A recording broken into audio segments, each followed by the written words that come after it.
Welcome to partialarc.com. Don't do that. Do you want to hear a story? I'm not letting go. Are you ready for this? Follow your heart. I'm going in! This is Blockbuster Punch-Up! Welcome to Blockbuster Punch-Up. This is episode 13. I'm your host, Dun, dun, dun. Jay Jones, and I'm joined by my co-host and film enthusiast, Todd G. Levin. Hi there.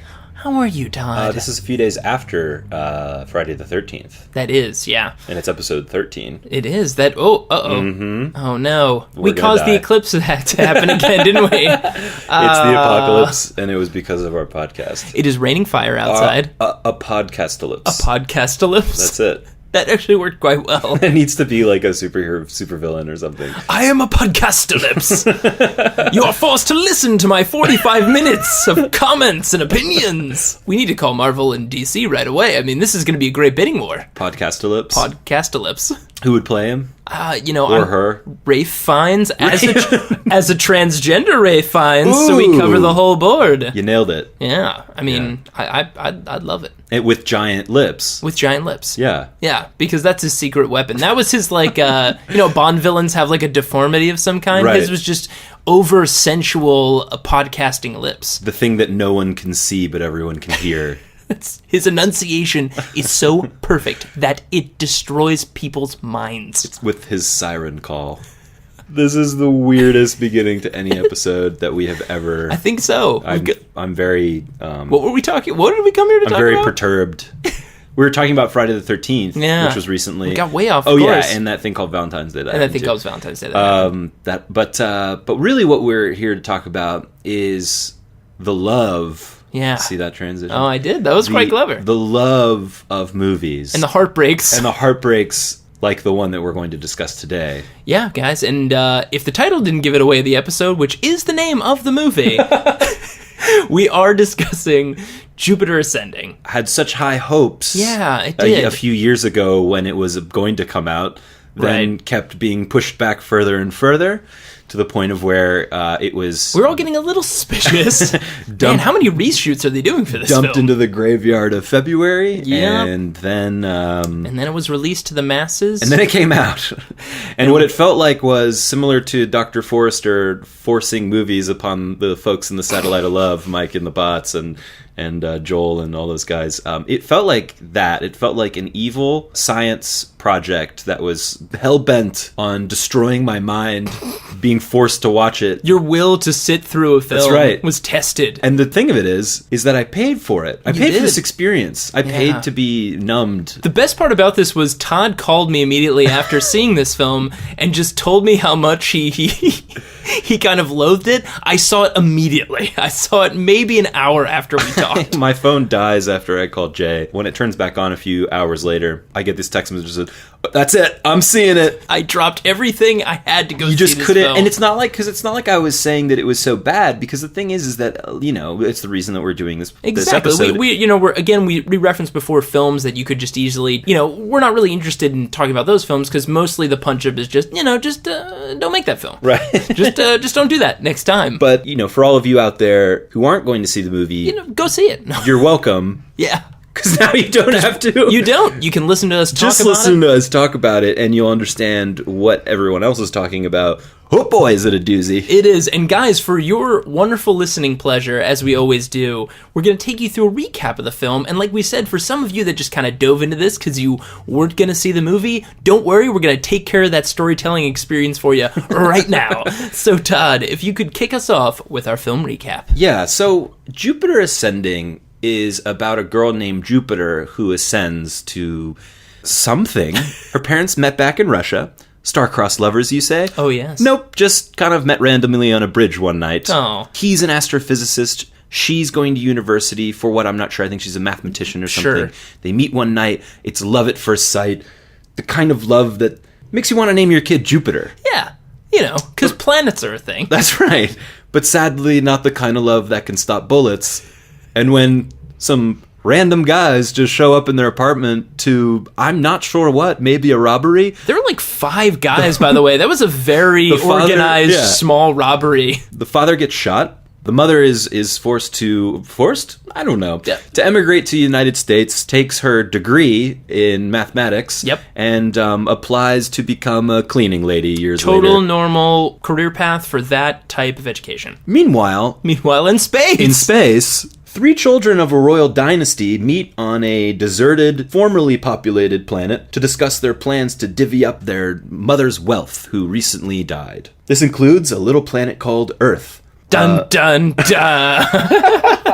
Back on Earth, We cut to... because this is how this movie works. Yeah. Just lots of things If you happen. feel that the plot is already disjointed, it's because it is. It's not us. Back on Earth, Jupiter hates her life. Waking up at the crack of dawn, cleaning the houses of the elite by day, and sharing a small house with her struggling Russian family at night. She dreams of buying a telescope and allows her cousin to sell her eggs in order to get it.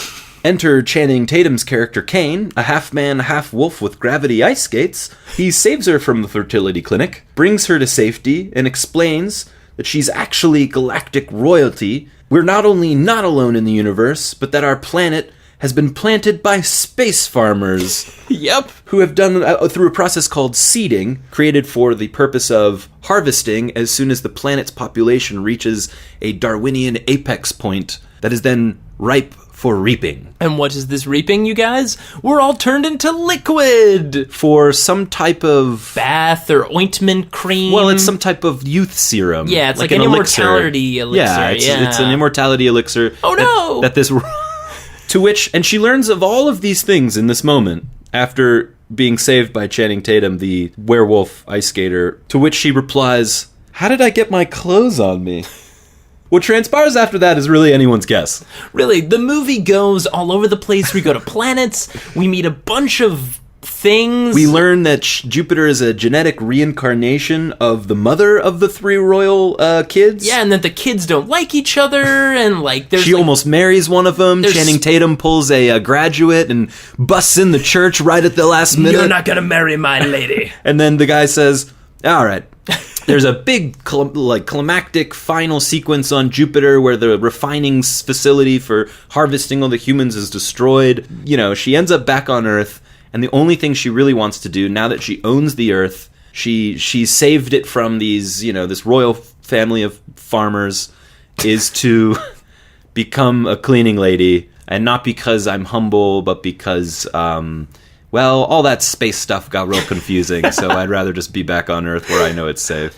That's how that movie ends, guys. There it is. Well, guys, that was our recap, so that'll take us right into our punch-up. Punch up.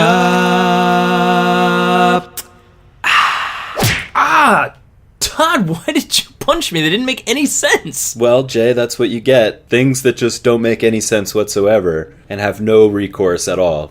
Because what's your reaction to the punching? I feel empty inside. And he's eating some Pez out of a Pez dispenser. Just things that just don't really make that correlate. much sense. I don't know where I got this Pez from. Yeah, well, will it come back later? No. Probably not. It's not the key to anything. Will it be my search for a new home, Todd? You don't know this, but we record this podcast on open sea. We're actually...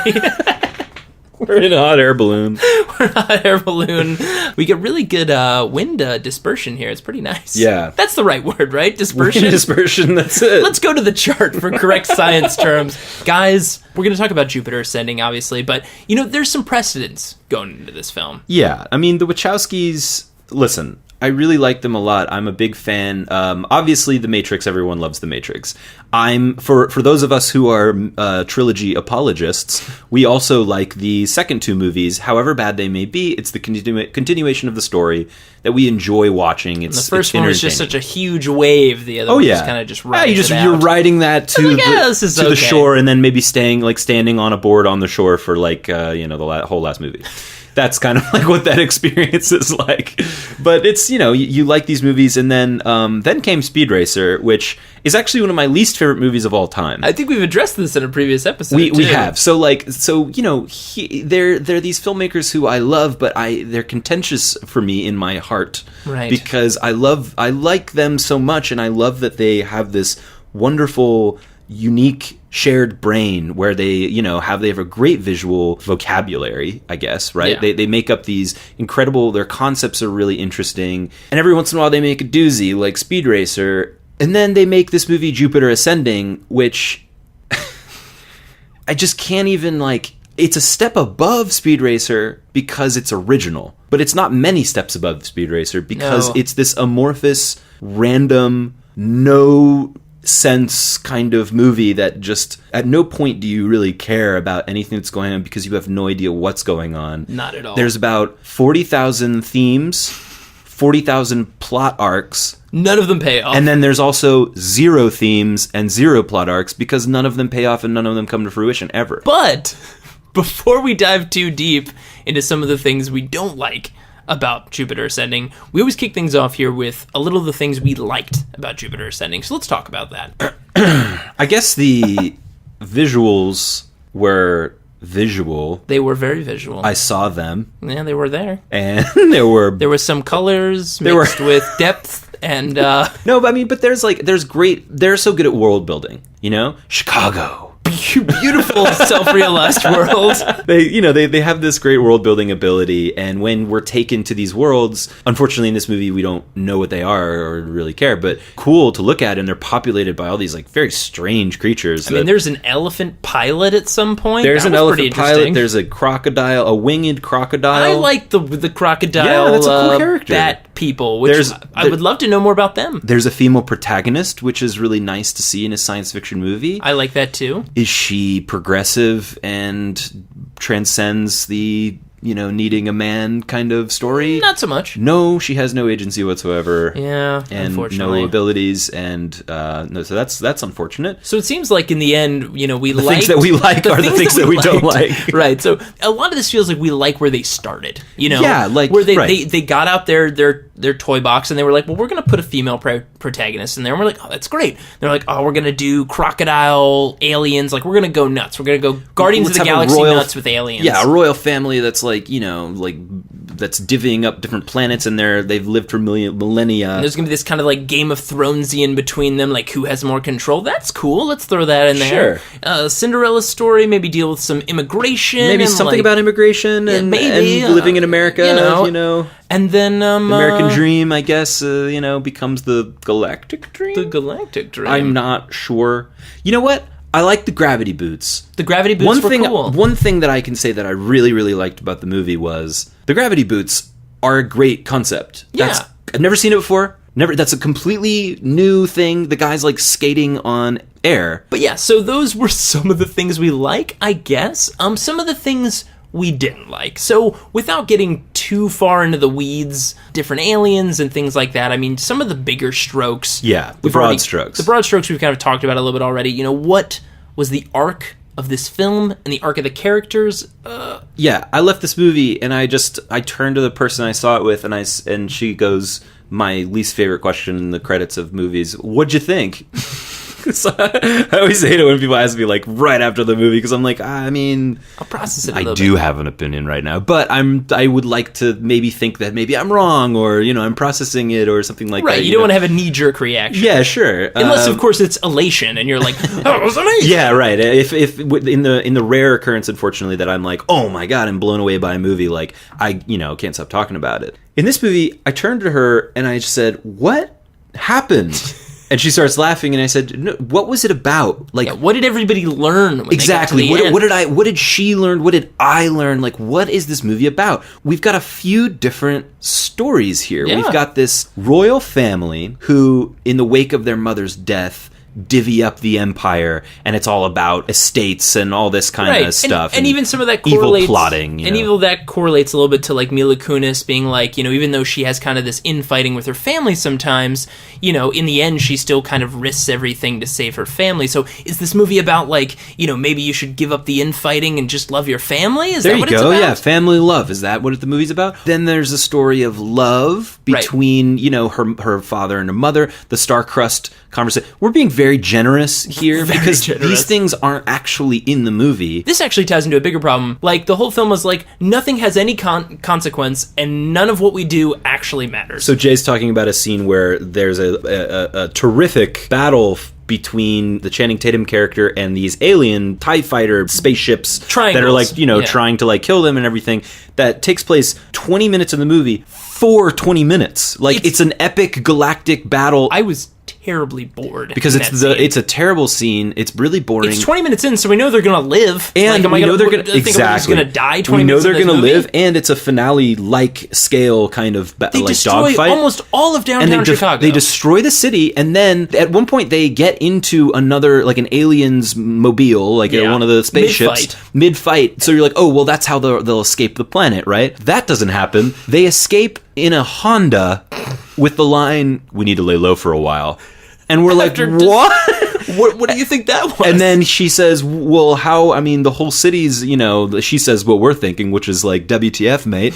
And then he goes, hey, look in the rearview mirror, no probs. Like, they'll have it. And then explains some, Men in Black kind of thing where, like, they, have the ability to, like, wipe everyone's mind and all that kind of stuff. I guess all the people that lived, and later in this film, too, like, there's a lot of scenes and it's where, not like that's reused. It's not like that came back at the end of the movie, right. And we use that information. Away. And this goes on throughout the rest of the film. There's a lot of places where Jupiter goes, Channing Tatum goes with her, and like there's a scene where like he rescues her from like a wedding, and like there's clearly a bad guy there, but like do they arrest him? No. They're just like, these are just scenes to have scenes in your 2-hour movie. Like there's no, like nothing there impacts anything later on. At this wedding, none of what bad people do has any bad ramifications. Nobody's like, no, you're going to jail. It's like, oh no, we got him, or like we got to get the evidence, and then we can get enough evidence to put Eddie Redmayne, him away forever. There's nothing. None of it ever matters. And even though I said that I praised the world building, one of the things that you just made me think of is, yeah, you're right.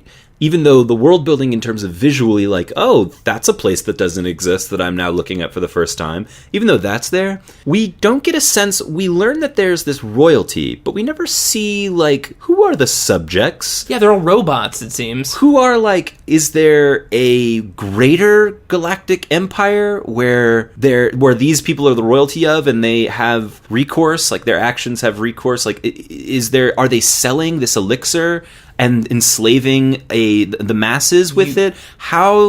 What is the context? It's true, actually, you bring up such a huge point.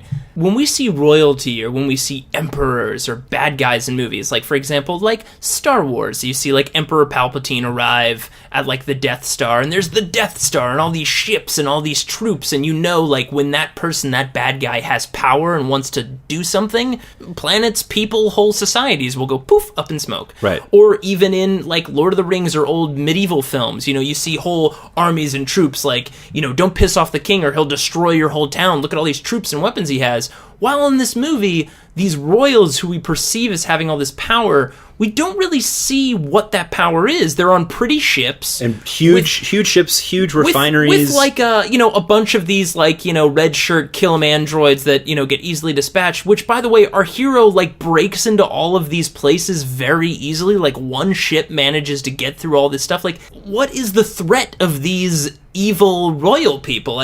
What do they do? Who are their subjects? What is their power? There's no substance there at all. It's just assumed like, they're rich, they probably have like money guns, like the money weapons will destroy us all, I guess. We don't even see what harvests these planets, right? We don't even see like the terrible engine that will like destroy the earth. Like we don't see like in the last few minutes like the guns coming in to like reap the earth and she stops it last minute or something. There's nothing. We don't know what their We're just told that it's like happening like tomorrow. Well, you know what then? Let's dive right now into the punch up. Let's ascend into the punch up. So let's Jupiter ascend into it. Okay, in the story of the girl who gets the guy, because unfortunately that's the same old story that we have here, even though we have a female protagonist. Yeah. It's very just sad to me that like this could have been a great opportunity to create this really wonderful... Great female hero. An amazingly cool female hero. So the punch-up here is, let's take this role and let's reshape it. She needs to be proactive. She needs to be when she reaches this... She can start in the exact same place. That's fine. But there needs to be something about her. So, okay, she's a cleaning lady, right? Sure. That's what she does. She's a maid for like rich people. Let's see rich people talking down to her all day long. Let's see that she's actually taking night classes in order to like better her position and keeps getting turned down by society, by the culture, by However that is. And because she's a woman, because she's first generation American, because she has an accent, because of her like Russian family, because of anything. Because of some kind of struggle that happens. That's not her fault. To do with her, not her fault. Yeah. Happens to do with her position in life, Right. which ties then into when she ascends to the most Becoming royalty. upper class ever in Yeah. the galaxy. What does she do with it? Does she cause change? What kind of changes does she push Exactly. forward? That she pushes forward, not that someone else pushes upon her and she goes, oh, okay, sure, Yeah, that's her idea, and it's based off of her strengths as a character, as a human being, as a person. Right? In the beginning, we could seed some of those strengths, such as, we could have a scene with her maybe with a family, like one of the daughters of one of these elite comes home, like, very frustrated with something, or is dealing with a bully, or some kind of struggle, and maybe through her diplomatic acumen, or through her strength, beats up a bully, or gives her great advice, or whatever whatever you want that to be, you seed that early, so that when she ascends to this bigger role in the universe, she actually utilizes these strengths we've seen early on, but on a much larger scale. Yeah, it's like culturally and socially, she's given no power, but, on the personal scale, she has a power unto herself. And then she's given the keys to the, she fights her way to get to the keys to the entire, planet. She owns the planet now, right? Who won the world? Girls. Like, here we go. And then she uses that knowledge and her humble beginnings in order to create some type of equality on the planet without everyone knowing it, and never is like the silent puppet master that creates things. These are interesting concepts to play with, but and then let's say on the love front, first of all, let's not have a damsel in distress if you want to do something progressive. Please. Because goddamn it, stop it. It's one thing for like someone to show up who's like hunky, just like every other guy, because she's a very attractive woman, right? Just like every other guy has tried to hit on her, in all these situations. Here's another guy who's trying to like tell her to do things, and she's like, no, fuck off. Like, I don't, Yeah. That would be interesting. They hate each other in the beginning, and then, that whole story. Which works. It really works. Do that thing. There's a reason that it keeps happening, that it's repeated all over, Put the same old story in a new context, and you've created a new thing. So in wrapping up the love story, basically, let's have them conflict in the beginning. Yeah. Let's have her have a strong direction in the love story, not just chasing Channing Tatum and then getting captured and then being like, let's kiss before the action scene, and then that's what happens. Let's have some actual conflict between the two of them, because, that's how you do the personal emotional conflict while you have the big galactic conflict, and that's how you make a movie. Princess Leia and Han Solo. Exactly. Like, okay, do you want to do Princess Leia and Han Solo? No, but you hide it by being like, it's Princess Leia before she even knows she's Princess Leia. Exactly. And then there's this hunky guy or whatever, and let's give him some personality. Like, he's kind of like a lapdog in the movie. He doesn't really do anything, and half the time he has his shirt off, so it's exploitative of like women, it's exploitative of men, it's very strange. You know what I mean? Like, it's kind of he equally... doesn't really have very much to do at all in the film. He's kind of the only... He's eye candy, to be honest. Really? That's what he is. He's eye candy in the film, which is just like, nice, I'm glad you like turned the hat, turned the table, but it's not interesting, unfortunately. Right. The only real group that has any kind of direction in the film are the three siblings. Yeah. They're the only ones that are actually doing things. Like, the siblings are either capturing her, or they're goading her into marriage, or they're going to destroy the Earth. They're taking action. So if we start from the beginning, right? If we start kind of like a quick punch-up of this film, let's make... By the way, the parents in the beginning of this movie, they meet. It has absolutely no reason for us to see them and see them early on. So let's let's have it be important. Yeah. Let's have the father actually be related to this family somehow. He is an alien. He is an alien. He's not a human. They even say in the film, these characters are like, mother at the end of her life didn't want to, of course it was a trick, but like, mother didn't want to reap and harvest earths and kill people anymore. She, that's why she got murdered, because she, basically went soft, quote unquote. So the father could be one of these brothers or siblings that goes off on his own and says, fuck this, I'm gonna go just hang out and look through telescopes, right? I renounce the royal life, and I want to become like a plebeian, one of these people that's just gonna populate this planet and live like a normal existence, like, you should. Exactly, and that could have been a through line, because they talk about what's so important, time. Well, maybe this is somebody who finally was like, what's most important is the absence of time. That's what makes the time precious. That's what makes it important. He gets an earthling pregnant, they have a kid, it happens to be the time when the planets are aligned. So like this one person not only is royalty, but like there's something special about her blood. There's something in the stars that's written for her destiny. Maybe some kind of destiny written on a thing somewhere. But is she, royalty? Is she this? Is she that? Is she destined for great things? Well, cut to, she's cleaning toilets. Right. Enter aliens in space and all the crazy shit you want to throw in out there. But while we're there, we have Channing Tatum comes in, maybe rescues her, captures her.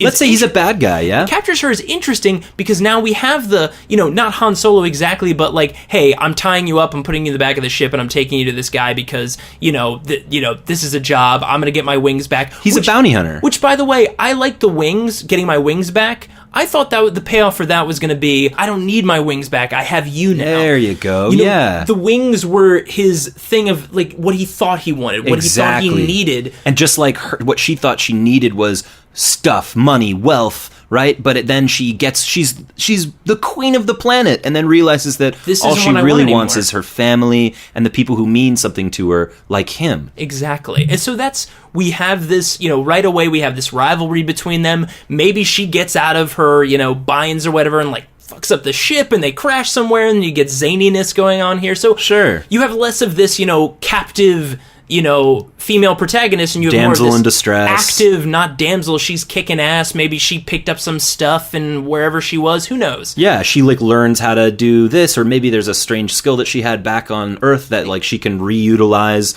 And she's intelligent. She's been taking these classes, so she like knows things. She's an educated kid. Like there's just so much that you can do. So much you can do, and then throw in the weird elephant pilots and like dragon. Make us care about men. who the people that you're telling the story about, what they're doing and why they're doing it and who they are. Make us care about them. Right. And the world you surround them with, throw in, like you said, throw in as many strange things as you want and we'll buy it because we care. Sure. And then all the while you got this story of like, she is the target of these like three, royalty members, and they're like trying to get at her because they're trying to kill her because she owns the earth or something, but she just has no idea that she does. Right. And you could have like, if you're going to have those three too, have them be like in a similar place. Don't spend the movie like going from one ship and spending 30 minutes there, going to another ship, spending 30 minutes there. Maybe she goes to the palace, and in this palace or space palace or wherever they are, they're each vying for her,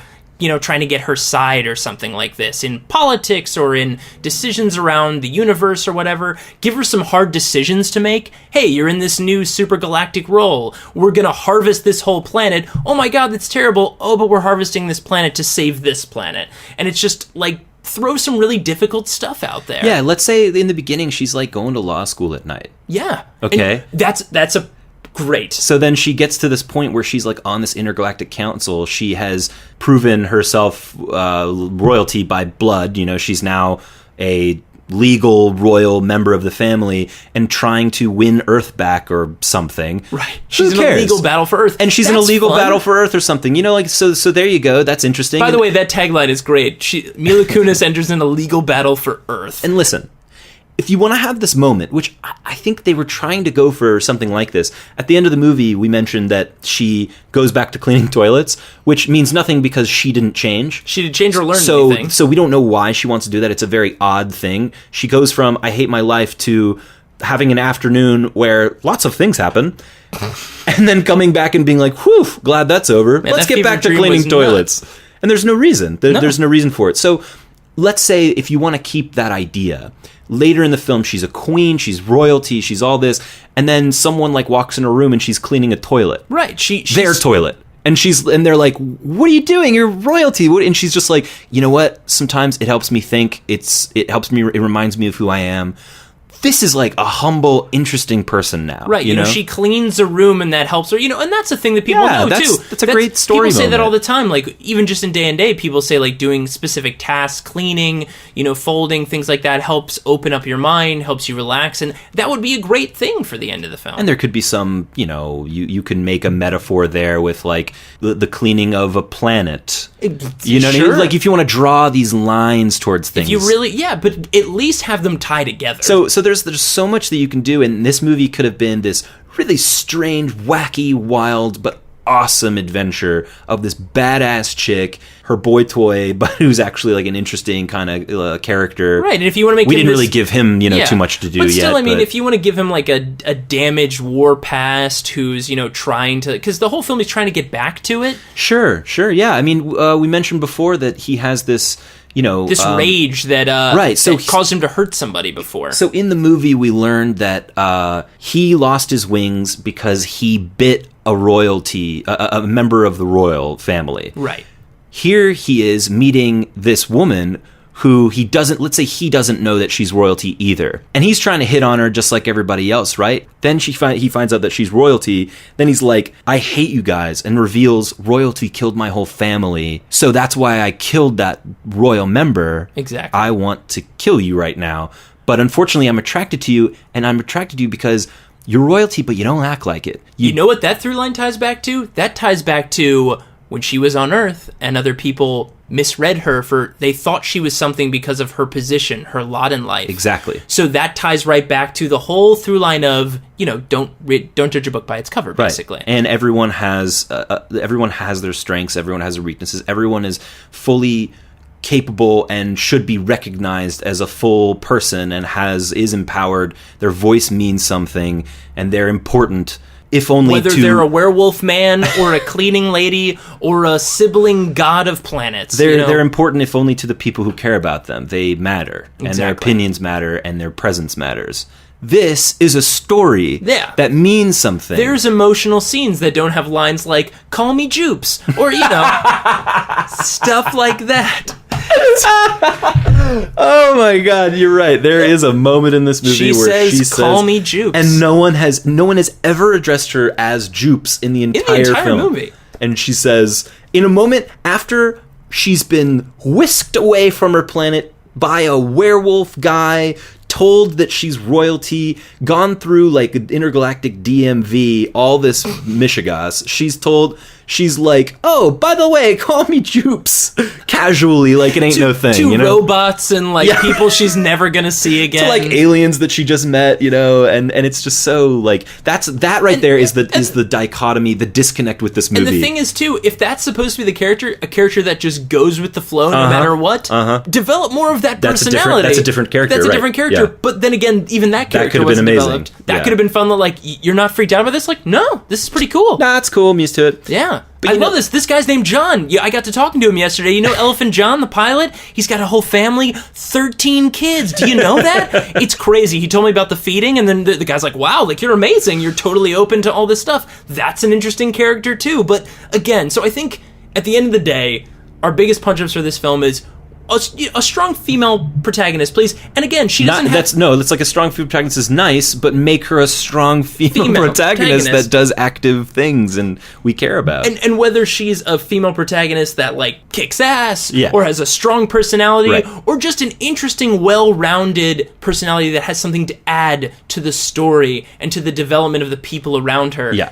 is important. Yeah. And then the other thing, of course, is just, make an arc that connects to the end of the movie that makes sense. And if you introduce other stories and other characters, maybe have them make sense too, and possibly be connected to the arc of the main character. That would be really nice. Guys, that was our punch-up, so that's going to take us into Blockbuster Smash-Up. Smash, smash, smash, smash, smash, smash, smash, smash, Hulk smash, smash, smash, smash, smash, smash. He has his own version. We're coming out with remixes for the Smash Smash Smash Up in honor of Avengers this summer. So we're calling it Planet Smash Hulk, Up. the Choir Edition. The Choir Experience. That's going to be the new Hulk ride when they open eventually the Marvel theme park. It's just an orchestra. Orchestra, all Hulks. So we were in the middle of a podcast, and that's right. We were in the middle of a podcast. Hold on, let's get this smoke out of the room. It's just right. Blockbuster Smash-Up, guys. So this is the game where Todd and I will each name a globally good film and globally bad film, and we'll smash them together for your enjoyment to make a hopefully cohesive film for you. Todd today is going to be doing the globally bad film. Bad. And I'm going to be doing the globally good film. So, guys, on the count of 3, we shall smash it them together. 1, 2, a 3, Equilibrium. Oh, no. Do you know Tank Girl? Of course I do. That's good. the film Good. where I was really hoping that you tank knew Tank girl Girl. and a bunch of mutant kangaroo people Yep. are trying to stop a company that is like stealing water, right? It's this absurd movie set in the future where there's like a comet and it like destroys the planet's like water supply, and there's a guy that like holds all the water, and it's Malcolm McDowell. Yes, Malcolm McDowell, that's right. And he like holds all the world's water, and then there's these like there's Tank Girl and then Sub Girl and then like what's the other girl? Rocket Jet Girl. Rocket Girl? Jet Girl. Yeah, and they all like Naomi Watts is in it. So you chose Equilibrium? Equilibrium. As the universally accepted good film? Look, I like Equilibrium. I'm so glad that you put this in the realm of universally accepted good film. And maybe I'm wrong. Maybe there's some people out there like either I don't know what the hell Equilibrium is or Equilibrium. I think it's just our friends that like this movie. I think it's just our friends that like us. But I love this film. It's so, like, it's the age-old, Metropolis kind of... Yeah, it's a dystopian, quote-unquote, future. It's a utopian dystopia kind of thing. Yeah. Totalitarianistic government suppresses the masses. And the whole thing is that it stars Christian Bale when he was kind of early in his career before he was Batman. And it's about this society is forced to not feel feelings. And they're forced to do so by injecting themselves with a serum that requires them not, which you would imagine, people would start feeling, but they do. That's the whole point. Yeah, that's the whole point. So as the movie goes on, our main character, Christian Bale, is one of their, like, top secret police. He's like, they call them clerics, and they're these badass, gun-toting, secret police, essentially, to make sure everybody's not feeling feelings and not looking at paintings and listening to music and things like that. Who are called sense offenders. Sense offenders. Which is so great. Yeah. And I mean, by the way, the action in this movie, when it came out, the reason why I saw it was at the time, and we're talking about the Wachowskis, this was right off the heels of The Matrix, and they were like, this is the new Matrix. That's and right. I was like, you know what? Any film that has the balls to say that, especially fresh off The Matrix, I'm going to say I wasn't disappointed. It's a great movie. So let's get into the smash-up here. So how do we smash Tank Girl and Equilibrium? Well, obviously it's in the future. Where water is limited. And a comet has struck the Earth and created a dearth of water. Yep. Water is a limited resource. So people take like kind of this stuff in their neck that makes them not as thirsty. The problem is most of the people are they have like this kind of voice because they don't drink enough water. So they all speak like this. It's a very annoying film. This is the conflict? This is the conflict, is that everyone has very dry throats. No. So, we meet one of the people who polices this distribution. He's really just a... He's actually a kangaroo. He's a kangaroo pharmacist. Yeah. Who polices the world's drug intake. Because as we find out later on, kangaroos actually require very little water. So they are the perfect secret police. We have some really cool action scenes with a kangaroo and 2 guns just flipping and blowing people up. Totally. And then one day he meets this girl, who's Tank Girl, and she carries giant tanks of water on her back. Okay? That was a perfect tie back, Todd. Thank you. Well done. Thank you. She's the girl that looks after these tanks. She is a direct line to the resource tap that is the water supply. Right. Is she maybe the rebel faction, the leader of the rebel faction? She could be, but who's like feeding the people water? Well, no, I think how these movies always go is you always have to have someone seed in the mind of someone who's close to like having an entry point in the bad guys. So she is part of the convoy that takes these tanks to and from the the head capital or whatever it is. So she somehow randomly encounters this kangaroo and befriends him. And through just I think they start drinking water together. Yeah, they must. It's they get drunk off of water because together. Because there's so little water, when you actually drink enough of it, people just start getting lightheaded. They get the giggles. And then they, things get a little frisky. With Tank Girl and Kangaroo Tank Girl and Kangaroo Pharmacist, man. And they get into it, and then they come up with this plot that... like, everyone should be drinking. Everyone should be having these kind of water giggles. Everyone should be having water giggles because look at what this did for us. I mean, our voices are back. Our skin is nice and smooth. Can they now. be referred as moisture offenders? You are a moisture offender. We're now properly moistened, and then they plot with the tank distribution people and all of the other kangaroo pharmacists to take down the government. And who sits atop of this government? It's got to be Malcolm McDowell. Malcolm McDowell sits atop this government. Who has a hologram head, if I remember correctly, in Tank Girl. He has, like, no head? Isn't that like a thing? He's got a hologram head, and he likes to drink milk. And then it ends, I guess, with, like, you know, maybe they open up, like, a lotion business or something. Yeah, they do. Because it's, like, the pharmacy and, like, it's the water. It's one big advertisement for Neutrogena. Just for moistening your skin. For moistening your skin. Yeah, you gotta moisten. If you moisten, then, you know. You don't get wrinkles, and, you get, a lot less dry skin, guys. It's very important. That's right. And, I guess the movie's called, like, equilibrium. Equilibrium. Equilibrium. Yeah, equilibrium girl. Everybody's assignment is to say that 5 times fast. If you can get through it, contact us and you win a prize. Guys, okay.